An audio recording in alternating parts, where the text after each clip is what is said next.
Today I wanted to take a quick look at the 2011 film The Bunny Game. It is an exploitation horror film, I guess you could say, but in my opinion it very much starts off looking kind of like a grungy 90s art film. It's very, I guess you could say there's a lot of body language. It's mostly just what would you say, atmospheric music in the beginning of the film, and it's all black and white. So to me, it just kind of it felt like it was an artsy film to begin with, and it's pretty much the story of a prostitute. I'll call her Bunny for the sake of argument.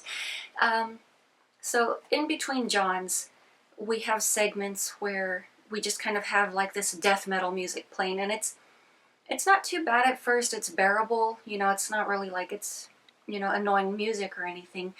But we roughly have her cycling between tricks and then going in between and meeting her next appointment or her next visitor, I guess you could say. So we have roughly 7 minutes of this back and forth where she's meeting someone, she's having a sexual encounter, and then it's either a pleasant experience or it's an experience where she is being abused. But apparently such is the life of a prostitute. So we cycle between her visits and her being back on the street, cleaning up, getting ready for her next opportunity to pay the bills. But we do cycle between this death metal music in between, and this goes on for like 7 minutes, and after a while I'm kind of like, just stop already, and it actually does. It probably goes on for a little bit longer than was necessary, but it eventually does stop, which I actually was grateful for. I think that sequence went on a lot longer than it was necessary, but I think it was just pretty much done to drag out the length of the film, just to make it seem a bit longer, because it's a very straightforward film, but it does tend to become dull along the way. So it's upon one of her last visits where she is picked up by a truck driver, and this is pretty much where we see the most dialogue in the film, which is fairly realistic dialogue. They're just kind of I guess making their arrangements and whatnot. But things pretty much do take a sour turn. She's abducted, and we pretty much get into the meat of the story. But I think the only reason why we do have the most dialogue is because they're just kind of trying to set up the characters. Unfortunately, it's pretty much one of the most talky scenes in the film, other than, just the torture scenes which will follow, in which there's a lot of screaming, yelling, and whatnot. But we pretty much have to wait until the 17-minute mark until we hear just this bit of dialogue, which is probably no more than maybe 10-15 minutes at most, maybe less. And we pretty much just go back to the as I said, just the screaming, the yelling, whatnot. So the film is pretty much just basically a torture porn from here on out. We see montages of previous victims, things he has done to them. We cycle through what he is doing to this current girl, but before we get to that point, there's just this very boring, long, drawn-out scene where he's kind of inspecting her because she's already been, she's unconscious, but he's inspecting her. He has his way with her, for lack of a better term. And then we have just these odd random scenes where he's walking around along the outside of the trailer. He's dragging a knife blade along the trailer, which is pretty much just nonsensical and unnecessary. As I've said, I think it's just to drag out the length of the film, which really, it's not too long a film to begin with. It's, an hour and some change, but just the fact that we cycle between, once again, the montages of the torture victims, and then we see what he's doing to the current girl, it just kind of gets old. And at that point, I was just pretty much tired of the movie. I wasn't sick or disgusted with it. Some of it just kind of seems a little bit over-exaggerated and tacky, Of course, if you're not accustomed to seeing torture scenes in films, you may not want to see this because that pretty much is the bulk of the film. So not necessarily that, you know, it's extreme, but you know, it's definitely not for everyone.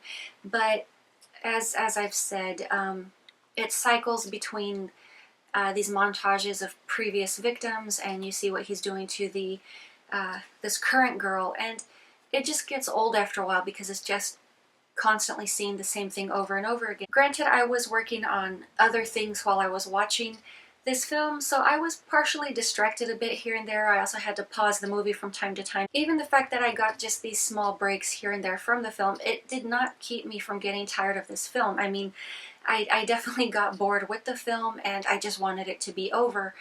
And I just pretty much lost interest. And yes, some fairly heinous things do happen to this girl. Aside from various sexual acts, she's also branded. There's also a bit of water torture going on here.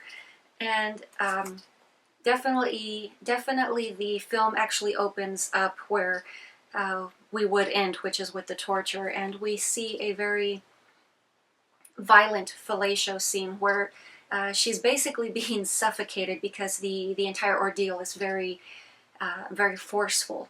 So as I've said, it's definitely not a fluff film. You know, it's definitely an exploitation film in the truest sense, and they pretty much just go for it. They're not going to sugarcoat anything for you. So obviously, if you're familiar with the extreme genre, then you pretty much know what to expect. But if it's something that you pretty much don't dabble in too much, I would just say skip this film altogether. The acting itself, aside from just the fact that you're seeing a lot of torture, screaming, but it is believable. It's just the villain himself just is a bit of a caricature, and as I've said, just, you know, just not very well developed. There's no character development whatsoever. It's just a very basic plot. So at this point, you're probably thinking, well, where in the world does the title of the film come from? You know, the bunny game. And I guess you could say to a degree there is possibly some bunny play if you're familiar with BDSM. The girl is basically just placed in a bunny mask. It's not clear to me whether or not they're actually eye holes in this mask, so I don't know if she's blind and wandering around the desert. She also has kind of a fetish straitjacket that she's wearing. So she's running around, I guess, just kind of trying to get away from this guy. We also cut between scenes where he has her by chain and collar and is dragging her around. So, you know, he's definitely getting his kicks here. And as I've said, it's just not clear to me whether or not there actually are eye holes, or if there's mesh, or if it's, you know, just a complete blind mask. So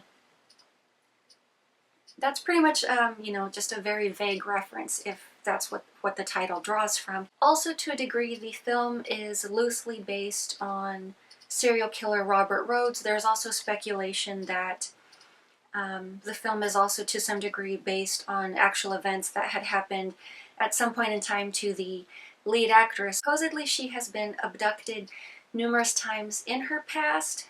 This would be the lead actress, of course. Of course, I really don't know. I mean, it could definitely be just kind of like a cross between the two, and it was just some sort of a collaborative story that the filmmakers and the actress kind of put together. But, you know, even if it's just something that's been being reenacted, I wouldn't view that as being therapeutic or as a way of getting past this, because, you know, realistically, I mean, even a person who has been a victim of sexual abuse, I mean, does anybody ever really get over something like that? And I doubt they would want to reenact something like this. So I don't know if it's just speculation or what the deal is there. I don't know if it's maybe just something that was written in just to make the film seem more shocking. But as I've said, it's not really much of a film, but if you're into the torture porn or the extreme horror type genre, you may want to check it out. But in my opinion, I just found it just very very dull. You know, everything deserves a chance to be viewed at least once, because who knows, maybe to some degree there really was a message there, but it was lost in the presentation. I honestly do not know. But that is pretty much all I have for you guys today, and I will talk to you later.